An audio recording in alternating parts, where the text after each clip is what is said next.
1942 Albert Camus zakończył swój słynny esej o micie Syzyfa paradoksalnym obrazem.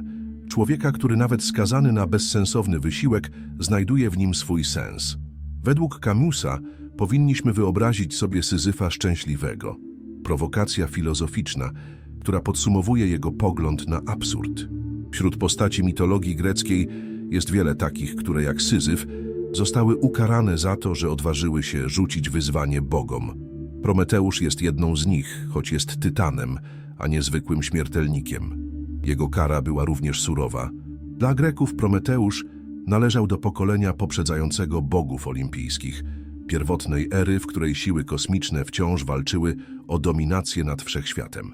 Zeus i bogowie Olimpu, potomkowie Tytanów, ostatecznie zatriumfowali po Tytanomachii, gwałtownej wojnie, która zaznaczyła zmianę władzy. Najbardziej znana historia o Prometeuszu to ta, w której ukradł ogień bogom i przekazał go ludziom. Ale fabuła jest głębsza. W dialogu Protagoras Platon oferuje alegoryczną wersję tego, co miało się wydarzyć przed tą odważną kradzieżą. Według Platona bogowie ukształtowali ludzi z gliny i powierzyli Prometeuszowi i jego bratu Epimeteuszowi zadanie obdarzenia ich cechami niezbędnymi do przetrwania.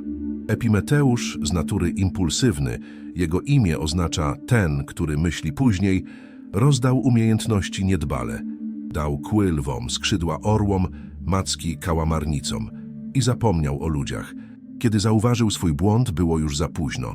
Nie pozostało nic więcej do zaoferowania ludziom.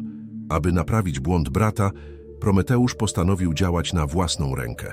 Wtargnął do warsztatu Hefajstosa i świątyni Ateny, skąd ukradł święty ogień i wiedzę techniczną. W ten sposób obdarował ludzkość narzędziami, które umożliwiłyby jej przetrwanie, schronieniem, narzędziami, opanowaniem techniki i fundamentem cywilizacji. Platon jedynie wspomina, że Prometeusz został ukarany za ten czyn, nie wchodząc w szczegóły. Inne wersje greckiej tradycji rozszerzają narrację, mówiąc, że nie tylko zaoferował on ludziom umiejętności, ale wręcz ukształtował ich własnymi rękami, formując ich na podobieństwo bogów, jakby pragnął odcisnąć w nich coś boskiego. Zeus, odkrywszy kradzież, skazał Prometeusza na brutalną karę. Przykuł go do skały w odległym regionie świata, gdzie orzeł, symbol samego Zeusa, przylatywał codziennie, by pożerać jego wątrobę. W nocy narząd regenerował się, rozpoczynając mękę na nowo w nieskończonym cyklu bólu. To jest wersja, która przetrwała przez wieki, inspirując artystów, pisarzy i myślicieli. Prometeusz, ten, który wziął na siebie rolę obrońcy ludzkości, kształtuje człowieka swoimi glinianymi rękami i daje mu ogień i wiedzę bogów. Za przyniesienie światła gatunkowi ludzkiemu płaci wiecznością bólu. Z czasem ta buntownicza postać, która odważyła się rzucić wyzwanie bogom, stała się potężnym symbolem, zwłaszcza w kontekście europejskiego romantyzmu, który zaczął gloryfikować ducha buntu, wolność jednostki i poświęcenie w imię ludzkiego postępu. Wśród dzieł, które uwieczniły ten symbol, wyróżnia się poemat Goethego poświęcony Prometeuszowi. W tym poemacie Prometeusz zwraca się bezpośrednio do bogów wyzywającym tonem, stając się emblematem twórczej, niezależnej i zbuntowanej ludzkości. Wykracza on poza stan zwykłej postaci mitologicznej, by symbolizować istotę ludzką, która odmawia zginania kolan przed niebiańskimi autorytetami. Zeus z kolei przekracza granice greckiej mitologii i zaczyna reprezentować szerszy archetyp boskiej mocy, w tym w subtelny sposób Boga tradycji judeo-chrześcijańskiej. Goethe wzmacnia to skojarzenie, umieszczając w wypowiedzi Prometeusza słowa, które bezpośrednio przypominają fragment z pierwszego listu do Koryntian. Kiedy byłem dzieckiem i nie rozumiałem życia, kierowałem moje oczy ku słońcu, spodziewając się od niego pocieszenia, jakby było tam serce zdolne odczuć mój ból. Ten fragment nawiązuje do słynnego wersetu 1 Kor 13:11.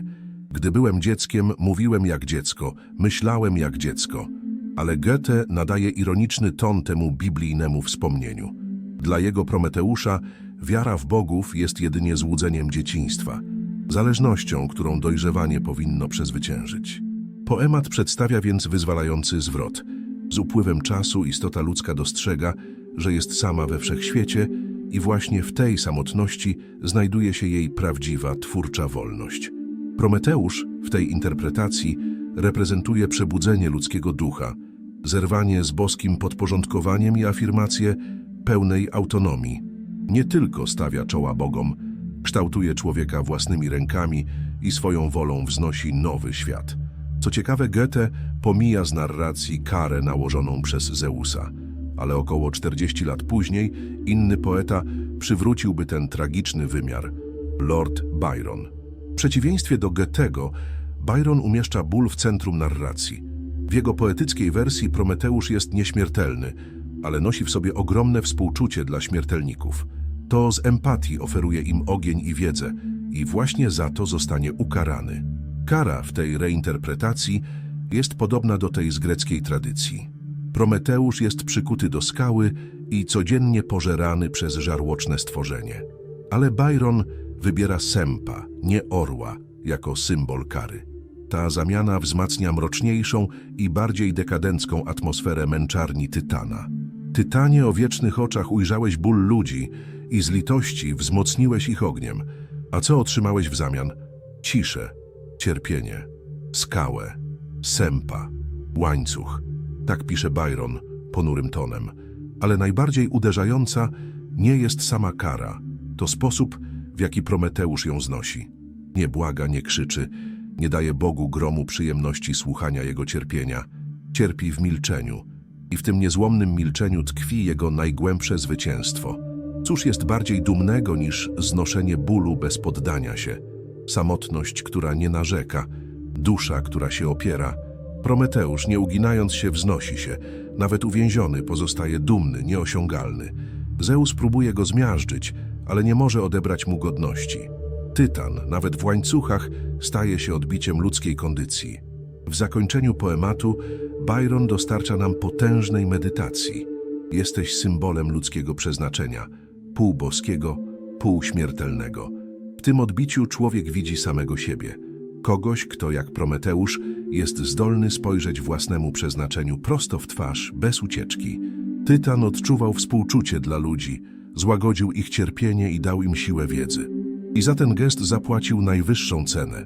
Jego kara była najbliższa śmierci, jakiej istota nieśmiertelna mogłaby doświadczyć. Ale to właśnie jego cichy opór, jego cierpliwa siła uczyniła go wiecznym jako idea.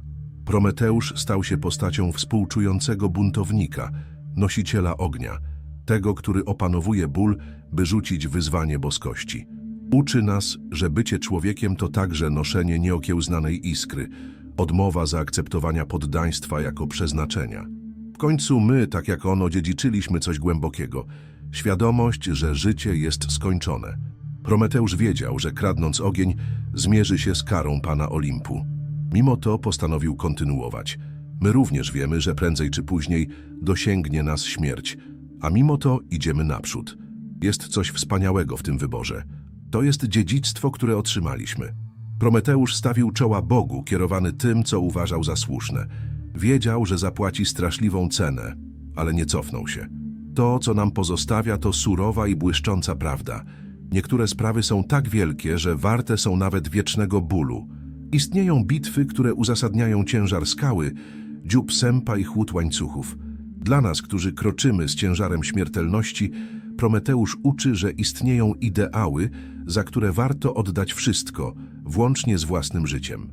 W dziele Byrona Prometeusz przestaje być tylko cierpiącym i staje się symbolem afirmacji istnienia.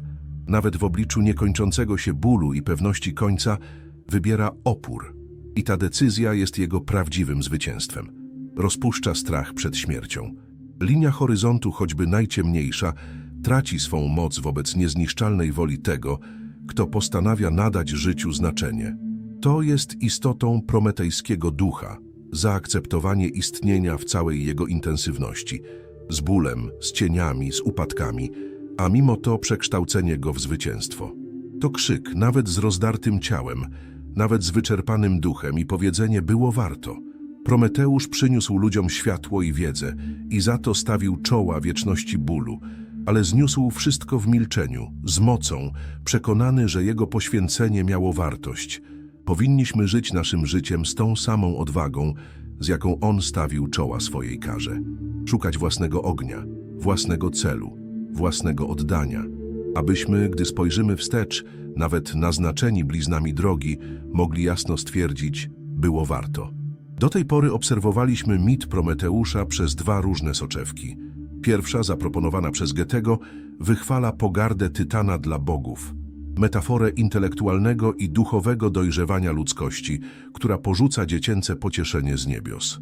Druga, przez Byrona, ukazuje współczującego i heroicznego Prometeusza, który akceptuje ból za robienie tego, co słuszne, nawet wiedząc, że doprowadzi go to do zniszczenia. Ale istnieje jeszcze trzeci sposób patrzenia na tę narrację – oczami bogów. Z tej perspektywy Prometeusz nie jest bohaterem, ale przestępcą. Jego mit jest historią pochodzenia, opowieścią o tym, jak ludzie powstali z gliny i otrzymali dar cywilizacji poprzez transgresję. Ten punkt prowadzi nas nieuchronnie do symbolicznego porównania z biblijną narracją o stworzeniu. Adam, również uczyniony z gliny, i Ewa, jego towarzyszka, żyli w niewinności w Edenie, dopóki nie pojawiła się wąż. I ona, podobnie jak Prometeusz, zaoferowała zakazany prezent – wiedzę. Oboje rzucają wyzwanie boskiemu autorytetowi, aby dać ludziom dar świadomości i za to oboje są karani. Będą jak bogowie, znając dobro i zło. Wszystko, co musieli zrobić, to złamać zakaz, przekroczyć granice. Adam i Ewa to uczynili. Gdy zyskali świadomość, zostali ukarani. Wygnani z raju, mężczyzna zaczął orać ziemię w pocie czoła, a kobieta rodzić w bólu. Ceną wiedzy, również tutaj, jest cierpienie. Pomimo podobieństw między tymi dwiema historiami, istnieje zasadnicza różnica w ich jądrze. W obu postać nie przestrzega woli boskiej, aby ofiarować wiedzę ludzkości. W przypadku greckim Prometeusz rzuca wyzwanie Zeusowi. W narracji hebrajskiej to wąż nie słucha Jehowy. Oboje cierpią kary. Prometeusz jest przykuty do skały, podczas gdy wąż jest rzucony na proch. Ale jest jeszcze bardziej wyraźna różnica. W greckim micie ludzkość nie otrzymuje bezpośrednio kary. Za to w tradycji biblijnej człowiek płaci za swoje nieposłuszeństwo przekleństwem, które przechodzi przez pokolenia. Adam nie tylko traci Eden i nieśmiertelność, ale dziedziczy i przekazuje cierpienie całemu swojemu potomstwu. To właśnie jest istotą grzechu pierworodnego. Upadek człowieka, jak jest znany, oznacza ludzkość, która zaczyna w raju i upada za nieposłuszeństwo. Ewa zostaje uwiedziona, pociąga za sobą Adama i tak ludzkość upada. Przesłanie chrześcijańskie jest jasne. Jesteśmy naturalnie skłonni do błędu, kruchy, grzesznicy. To jest pogląd, który dominuje w zachodniej tradycji religijnej. Ale mit Prometeusza przedstawia przeciwne odczytanie. Dzięki skradzionemu darowi ognia człowiek nie upada, on się wznosi. Podczas gdy wąż prowadzi do kary, Prometeusz prowadzi do zbawienia. To ogień Prometeusza dał nam wszystko to, co odróżnia nas od dzikich zwierząt. Technikę, sztukę, język, kulturę. W narracji biblijnej wiedza prowadzi do upadku. W mitologii greckiej jest ona motorem naszego wzniesienia. I to wzniesienie nie pochodzi z dobroczynnego daru, ale z aktu buntu. Przestępstwa przeciwko najwyższemu autorytetowi, przeciwko kosmicznemu porządkowi. Prometeusz przekracza zakazaną linię, wiedząc, że zapłaci cenę. W Biblii jesteśmy ostrzegani, aby nie być nieposłusznym. W greckim micie nieposłuszeństwo staje się inspiracją. W poemacie Goethego Prometeusz kształtuje ludzi na swój własny obraz, szydząc z bogów i uwalniając ludzkość od ich opieki. Rodzi się nowa rasa, już niepodległa niebu. Ani grzmot Zeusa, ani słowo Jehowy nie mogą powstrzymać tego impulsu. A akceptując swoją karę, Prometeusz uwiecznia się, bo rozumie, że jego ból ma sens. Dając wiedzę ludziom, poświęcił się dla czegoś większego. Jego kara przemienia się w chwałę. W wersji Byrona jesteśmy zaproszeni, aby podążać tą samą drogą, nadać sens bólowi, rzucić wyzwanie władzy i szukać celu, który nas przekracza. Nietzsche uchwycił tego ducha z jasnością. W Narodzinach tragedii przeprowadza paralelę między mitem greckim a opowieścią hebrajską. Dla niego Prometeusz i Adam są jak symboliczni bracia, przedstawiciele dwóch przeciwstawnych wizji świata. Prometeusz wyraża narodziny europejskiego ducha. Adam reprezentuje tradycję hebrajską, naznaczoną posłuszeństwem i winą. Obaj konfrontują się z boskością, ale ich trajektorie są odmienne. Podczas gdy Prometeusz zdobywa wiedzę i buduje kulturę własnymi rękami, Adam potyka się i dziedziczy potępienie. Mit prometejski twierdzi, że człowiek może osiągnąć wielkość dzięki własnym zasługom, a bogowie, choćby się sprzeciwiali, w końcu uznają jego siłę, jego autonomię, jego zdobytą mądrość. Człowiek na tej drodze staje się godny, by być wśród nieśmiertelnych. Ale jest punkt, którego nie można zignorować. Ogień, symbol kultury, techniki i ludzkiego postępu, nie został dany przez boską życzliwość, ani osiągnięty przez ludzką pomysłowość. Został nam dany przez przestępstwo, a to przestępstwo miało wysoką cenę. Skała i sęp, bardziej niż osobiste kary dla Prometeusza, są symbolicznymi obrazami zbiorowej ceny, którą płacimy za naszą świadomość. Tytan, którego imię oznacza ten, który przewiduje, zaoferował nam więcej niż płomienie i wiedzę. Dał nam drogę w kierunku świętości, ale także zostawił nam ciężar śmiertelności, dając nam zdolność przewidywania, wiedzę, że życie jest krótkie i naznaczone bólem. Prometeusz zostawił nam niejednoznaczny prezent. To przewidywanie, ta świadomość końca jest prawdziwym tragicznym darem, który otrzymaliśmy. Pierwszy dylemat filozoficzny ludzkości rodzi się dokładnie tam, w starciu między pragnieniem przekraczania granic, a niewidzialnymi murami, które nas otaczają. To tak, jakby ogromna skała była wbita między nami a wszystkim tym, co nazywamy kulturą. Każde wzniosłe osiągnięcie, sztuka, rozum, technika narodziło się z transgresji. I za te transgresje musieliśmy zaakceptować jej konsekwencje. Te konsekwencje manifestują się jako potok cierpienia, odpowiedź obrażonych bogów. Ale to właśnie tutaj następuje najbardziej zaskakujący zwrot narracji. Ból, upadek, niepokój zaczynają mieć wartość, ponieważ zostały kupione za cenę wiedzy. W mitologii Prometeusza skała i sęp nie są tylko karami, są ceną świadomości. Tytan nie błaga, cierpi w milczeniu, a w tym milczeniu wznosi swój osąd przeciwko Zeusowi. W ten sam sposób my, ludzie, idziemy z naszym brzemieniem i niesiemy je z godnością, ponieważ wybraliśmy wiedzę. Kiedy to cierpienie jest akceptowane jako część procesu heroicznego, popycha nas poza nas samych, w kierunku uniwersalnego, wiecznego. W tym momencie Prometeusz przestaje być mityczną postacią i stapia się z postacią człowieka tragicznego. Staje się archetypem dionizyjskim, tym, który rzuca wyzwanie bogom i zanurza się w sprzeczności kosmosu. Dla Nietzschego cierpienie nie jest tylko rzeczywistością, jest koniecznością. Podobnie jak u Byrona, Prometeusz akceptuje swoją karę, ponieważ jego gest nie był dla niego samego, ale dla czegoś, co go przekraczało. W perspektywie dionizyjskiej jest on zasadniczym przestępcą, tym, który żyje według własnej etyki, ignorując etykę bogów. Homer w Iliadzie już dał przebłysk tego ludzkiego przeznaczenia. Ze wszystkiego, co żyje i oddycha na ziemi, nic nie cierpi bardziej niż człowiek. To ta kondycja nas wyróżnia. Cierpimy nie tylko ciałem, jak zwierzęta, ale także myślą. Lew może odczuwać ból fizyczny, ale nie przewiduje przyszłości, nie opłakuje straty, nie rozumie końca. My, z drugiej strony, mamy świadomość. Wiemy, że czas ucieka. Wiemy, że śmierć jest pewna. I wiemy, co nam ona zabiera. To właśnie ta świadomość zbliża nas do Prometeusza. Być może jak on, jedynym wyjściem jest zaakceptować ten ból i przekształcić go w coś większego, w płomień. Schopenhauer już to przeczuwał. Im więcej inteligencji, tym większa zdolność do cierpienia. Klarowny umysł czuje głębiej. Przewiduje, rozważa, niesie ciężar tego, co jeszcze się nie wydarzyło. Mit Prometeusza próbuje nadać formę temu paradoksowi. Dar rozumu nieuchronnie przychodzi z przekleństwem niepokoju. Prometeusz nie jest tylko tytanem przywiązanym do skały, jest portretem naszego własnego gatunku, naznaczonego wiedzą i skazanego na ból. Swoją odwagą dał nam rozum, a wraz z nim ciężar istnienia. To ta dwoistość nas definiuje. Zostaliśmy pobłogosławieni świadomością, ale także przeklęci cierpieniem, które ona przynosi. I tak stajemy przed najstarszym ze wszystkich pytań. Czy życie naprawdę jest warte? Ból wydaje się ogromny, prawie nie do zniesienia.